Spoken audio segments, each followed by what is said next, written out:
नमस्कार दोस्तों, आपके अपने YouTube चैनल स्टडी विद राज में आप सभी का स्वागत है। दोस्तों, आज के इस वीडियो में मैं आप लोगों को BTC फर्स्ट सेमेस्टर हिंदी की रिवीजन क्लास में कुछ बहुविकल्पीय प्रश्न बताऊंगा जो कि परीक्षा की दृष्टि से बहुत ही महत्वपूर्ण है। तो इसके लिए मेरे वीडियो को एंड तक देखिए और यदि वीडियो पसंद आए तो वीडियो को लाइक करें। यदि चैनल पर नए हैं तो चैनल को सब्सक्राइब करें। एक खास बात मैं आप लोगों को और बताना चाहूँगा कि मेरे चैनल पर BTC सेकेंड सेमेस्टर मैथ का पूरा कोर्स पवन की बुक से पढ़ाया जा चुका है और अब सूर्या प्रकाशन की बुक से रिवीजन शुरू है। तो जो लोग अभी तक मेरे वो वीडियोज ना देखे हों तो BTC सेकेंड सेमेस्टर मैथ के प्लेलिस्ट का लिंक वीडियो के नीचे डिस्क्रिप्शन में दिया गया है, तो आप लोग वहां से मेरे वो वीडियोज भी देख सकते हैं। तो चलिए आज का वीडियो शुरू करते हैं। देखिए, हिंदी के वस्तुनिष्ठ प्रश्न में सबसे पहला प्रश्न है, भाषाई कौशल नहीं है। भाषाई कौशल नहीं है। देखिए ऑप्शन में दिया हुआ है लेखन, और उसके बाद फिर देखिए दूसरा ऑप्शन दिया हुआ है पठन, तीसरा ऑप्शन वाचन और चौथा ऑप्शन गद्य। तो देखिए इसका जो द ऑप्शन है वो सही हो जाएगा, गद्य। भाषाई कौशल कौन सा नहीं है? गद्य। फिर देखिए दूसरा क्वेश्चन है, कौन सी वर्तनी शुद्ध होगी? कौन सी वर्तनी शुद्ध होगी? तो यहाँ पर देखिए पहला ऑप्शन है त्याज्य, फिर देखिए दूसरा ऑप्शन है तपाजय, फिर देखिए सा ऑप्शन है त्याज्य और फिर द ऑप्शन है त्याज्य। तो देखिए इसका जो सा ऑप्शन है वो सही हो जाएगा, त्याज्य।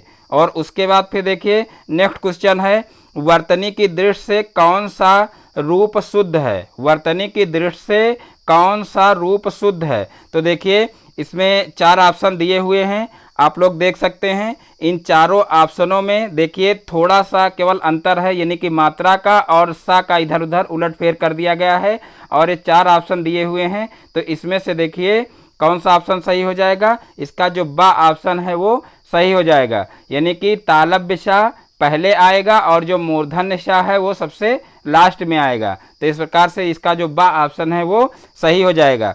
फिर देखिए नेक्स्ट क्वेश्चन है, प्रधान कौशल है। प्रधान कौशल है। देखिए पहला ऑप्शन है सुनना और बोलना, दूसरा ऑप्शन है सुनना और पढ़ना, तीसरा ऑप्शन है लिखना और बोलना, फिर चौथा ऑप्शन है सुनना और लिखना।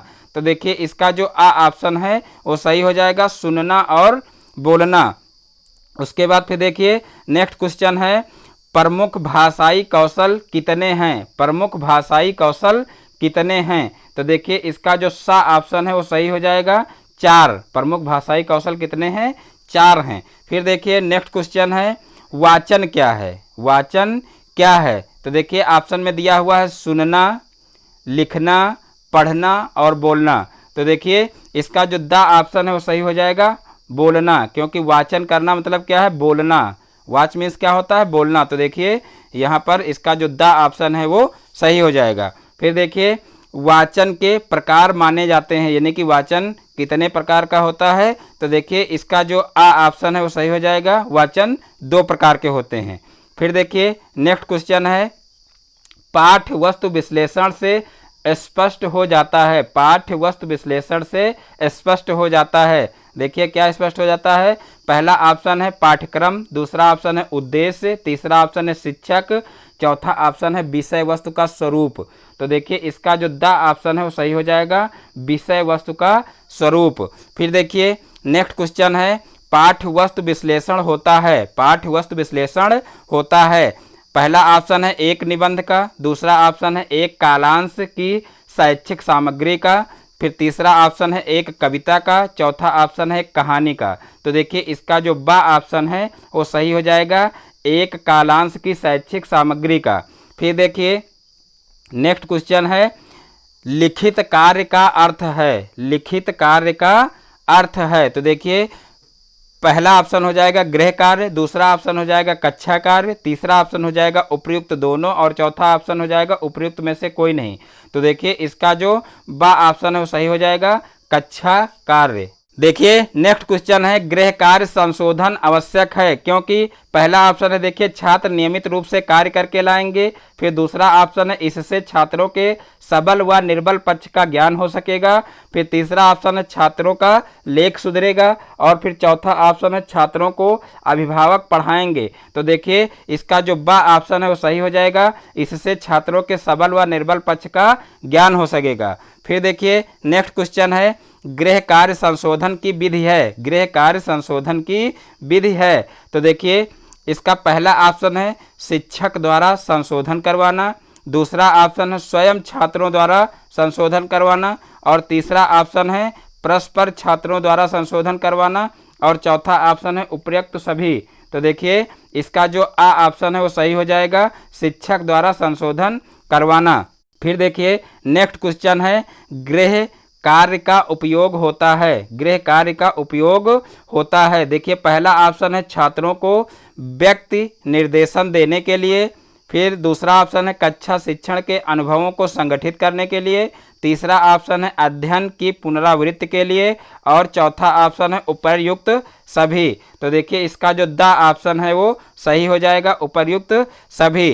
तो देखिए फिर नेक्स्ट क्वेश्चन है गृह कार्य का सिद्धांत है। गृह कार्य का सिद्धांत है। तो देखिए इसका पहला ऑप्शन है उद्देश्य का सिद्धांत, दूसरा ऑप्शन है उपयुक्तता का सिद्धांत, तीसरा ऑप्शन है स्तर का सिद्धांत, और चौथा ऑप्शन है उपर्युक्त सभी। तो देखिए इसका जो द ऑप्शन है वो सही हो जाएगा, उपर्युक्त सभी। फिर देखिए नेक्स्ट क्वेश्चन है गृह कार्य में प्रश्न करवाए जाते हैं। गृह कार्य में प्रश्न करवाए जाते हैं। देखिए पहला ऑप्शन है ज्ञान की दृष्टि से, दूसरा ऑप्शन है अवबोध की दृष्टि से, तीसरा ऑप्शन है उपर्युक्त दोनों, और चौथा ऑप्शन है उपर्युक्त में से कोई नहीं। तो देखिए इसका जो सा ऑप्शन है वो सही हो जाएगा, उपर्युक्त दोनों। देखिए नेक्स्ट क्वेश्चन है हिंदी वर्णमाला में वर्णों की कुल संख्या है। तो देखिए आप सभी को पता होगा कि हिंदी वर्णमाला में कितने वर्ण होते हैं, तो वो होते हैं 52, यानी इसका जो बा ऑप्शन है वो सही हो जाएगा, यानी कि हिंदी वर्णमाला में जो है 52 अक्षर होते हैं। फिर देखिए नेक्स्ट क्वेश्चन है इनमें से कौन सी ध्वनि अंतस्थ नहीं है। कौन सी ध्वनि अंतस्थ नहीं है। तो देखिए अंतस्थ वर्ण कौन से होते हैं, या रा ला वा, ये 4 वर्ण होते हैं जो कि अंतस्थ व्यंजन कहे जाते हैं। तो देखिए यहाँ पर जो है या रा और ला वा, यानी कि ये 4 वर्ण दिए हुए हैं, या नहीं दिया हुआ है, लेकिन रा ला और वा दिया हुआ है, और इसमें एक जगह पर देखिए बा ऑप्शन में बा दिया हुआ है जो कि अंतस्थ वर्ण नहीं है। तो यही इसका ऑप्शन जो है वो सही हो जाएगा, यानी कि इनमें से कौन सी ध्वनि अंतस्थ नहीं है। तो जो बा है वो अंतस्थ ध्वनि नहीं है, बाकी रा ला और वा ये अंतस्थ ध्वनियाँ हैं। फिर देखिए नेक्स्ट क्वेश्चन है इनमें से ऊष्म वर्ण कौन सा है। ऊष्म वर्ण कौन सा है। तो देखिए सा सा सा हा, ये ऊष्म व्यंजन कहे जाते हैं। तो यहाँ पर देखिए इसका जो द ऑप्शन है इसमें देखिए सा आ रहा है, तो ये कौन सा वर्ण हो जाएगा, ऊष्म वर्ण हो जाएगा। तो इसका जो द ऑप्शन है वो सही हो जाएगा। फिर देखिए अगला क्वेश्चन है निम्न में से कौन सा मूर्धन्य ध्वनि नहीं है। निम्न में से कौन मूर्धन्य ध्वनि नहीं है। तो देखिए मूर्धन्य कौन से वर्ण होते हैं। तो देखिए ऋटुः रसाणाम मूर्धा, ऋटुः रसाणाम मूर्धा, मूर्धा का उच्चारण स्थान किसका होता है, रा का और टा वर्ग का। तो देखिए टा वर्ग के जितने वर्ण आते हैं उनका उच्चारण स्थान क्या हो जाएगा, मूर्धा हो जाएगा। तो देखिए टा ठा डा, ये तीनों वर्ण टा वर्ग के हैं जिनका उच्चारण स्थान जो है मूर्धा ही होगा। यहाँ पर देखिए जो ये आ रहा है, देखिए ढ़ा, ये जो है इसका उच्चारण स्थान मूर्धा नहीं होता है। तो इसका जो द ऑप्शन है यही सही हो जाएगा। उसके बाद देखते हैं नेक्स्ट क्वेश्चन। देखिए नेक्स्ट क्वेश्चन है ध्वनि का उच्चारण स्थान के आधार पर होता है। ध्वनि का उच्चारण स्थान के आधार पर होता है, यानी कि ध्वनि का उच्चारण किसके आधार पर होता है ये आपको बताना है। ये भी इम्पॉर्टेंट क्वेश्चन है, काफ़ी स्टूडेंट इसमें कंफ्यूज रहते हैं। तो देखिए ध्वनि जो है वो धा से, देखिए ध्वनि शब्द का जो है धा से शुरुआत होती है, यानी धा वर्ण से शुरुआत होती है, और धा का उच्चारण होता है क्या, दंते।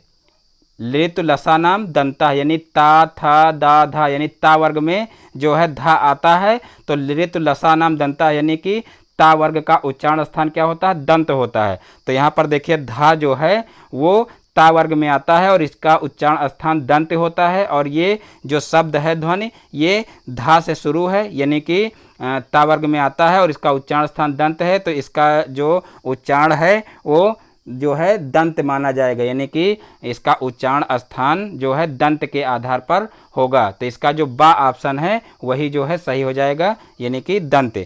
फिर देखिए नेक्स्ट क्वेश्चन है, दंत्योष्ठ से उच्चारित होने वाले व्यंजन हैं। दंत्योष्ठ से उच्चारित होने वाले व्यंजन हैं। तो देखिए इसके उच्चारण स्थान के लिए देखिए एक स्पेशली फार्मूला बना है, वकारस से दंत्योष्ठम, वकारस से दंत्योष्ठम, यानी कि दंत्योष्ठ उच्चारण स्थान किसका होता है? तो देखिए दंत्योष्ठ उच्चारण स्थान होता है वा का, और देखिए वकारस से दंत्योष्ठम, वा का और का वर्ग का।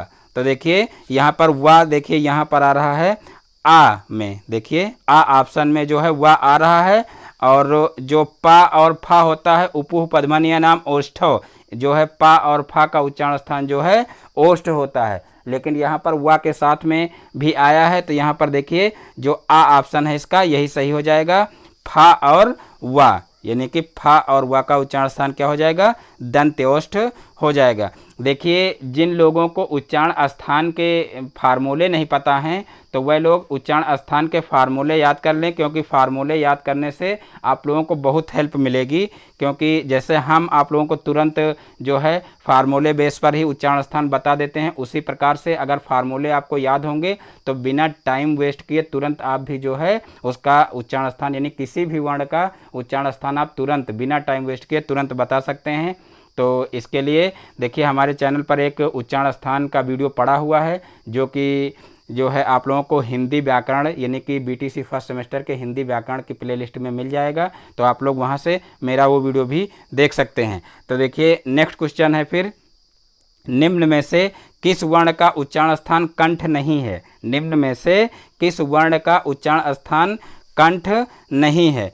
तो देखिए यहाँ पर जो है फार्मूला लगेगा अकुह विसर्जनीय नाम कंठा, यानी कहा गया है कि निम्न में से किस वर्ण का उच्चारण स्थान कंठ नहीं है। तो सबसे पहले हम पता करेंगे कि कंठ किसका उच्चारण स्थान होता है, यानी किन वर्णों का कंठ उच्चारण स्थान होता है। तो देखिए सबसे पहला फार्मूला है अकुह विसर्जनीय नाम कंठा, यानी कि छोटा आ, बड़ा आ और का वर्ग, अकुह और जो है हा, देखिए और विसर्ग आ और बड़ा आ, यानी छोटा आ, बड़ा आ, का वर्ग और जो है हा और विसर्ग, इनका उच्चारण स्थान कंठ होता है। तो यहाँ पर देखिए का वर्ग आया हुआ है, का खा गा, तो इनका उच्चारण स्थान तो कंठ ही होगा। और उसके बाद फिर देखिए जो ढा है, ये ढा का उच्चारण स्थान कंठ नहीं होगा, तो यही जो है क्या हो जाएगा? सही ऑप्शन हो जाएगा, यानी कि दा ऑप्शन जो इसका है ये सही हो जाएगा, यानी कि ढा का उच्चारण स्थान कंठ नहीं होगा।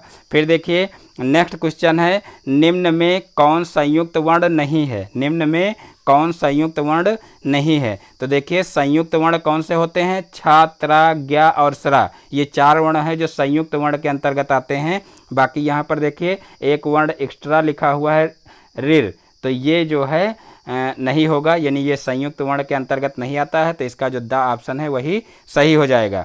फिर देखिए नेक्स्ट क्वेश्चन है, निम्न में कौन सा सही है? निम्न में से कौन सा सही है? तो देखिए इसका आ ऑप्शन है, ड़ा और ढा को वर्णमाला में स्थान प्राप्त है। तो देखिए ये सही नहीं है, ड़ा और ढा को जो है वर्णमाला में स्थान प्राप्त नहीं है। और फिर देखिए इसका बा ऑप्शन है, पहला तथा तीसरा वर्ण महाप्राण होता है, पहला और तीसरा वर्ण महाप्राण नहीं अल्प प्राण होता है, ये भी सही नहीं है। फिर देखिए चा, छा, जा, झा स्पर्श संघर्षी है, देखिए ये ऑप्शन इसका सही है, यानी कि जो सा ऑप्शन है वो इसका सही हो जाएगा। चा, छा, जा, झा जो है वो स्पर्श संघर्षी होते हैं। और देखिए इसका दा ऑप्शन है, या, रा, ला, वा ऊष्म वर्ण है।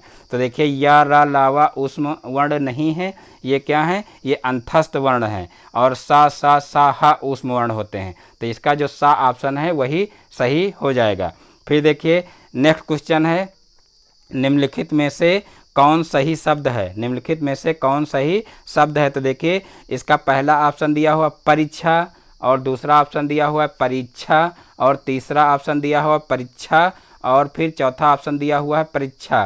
तो देखिए थोड़ा उच्चारण में ही अंतर है, बाकी एक जैसे अक्षर सब लगते हैं। तो यहाँ पर देखिए जो है कौन सा ऑप्शन सही हो जाएगा, तो इसका जो बा ऑप्शन है वो सही हो जाएगा। फिर देखिए नेक्स्ट क्वेश्चन है, निम्न में से कौन शब्द सही है, निम्न में से कौन सही शब्द है। तो देखिए जो है इसका जो बा ऑप्शन है वो सही हो जाएगा। यहाँ पर देखिए पुरुष, देखिए यहाँ पर आ और बा दोनों सेम जो है ऑप्शन दिए हुए हैं, तो इन दोनों में कोई भी सही कर सकते हो। हालांकि ये त्रुटि है, यानी कि जो है मिसप्रिंट है यहाँ पर, और जो है इसका दोनों में से कोई भी ऑप्शन सही माना जा सकता है, क्योंकि दोनों सेम एकदम लिखे हुए हैं, कोई भी अंतर नहीं है। तो चाहे इसमें आ सही कर दो और चाहे बा सही कर दो, लेकिन जब आपकी ये परीक्षा में आएगा तो यहाँ पर जो है ऑप्शन चेंज रहेगा।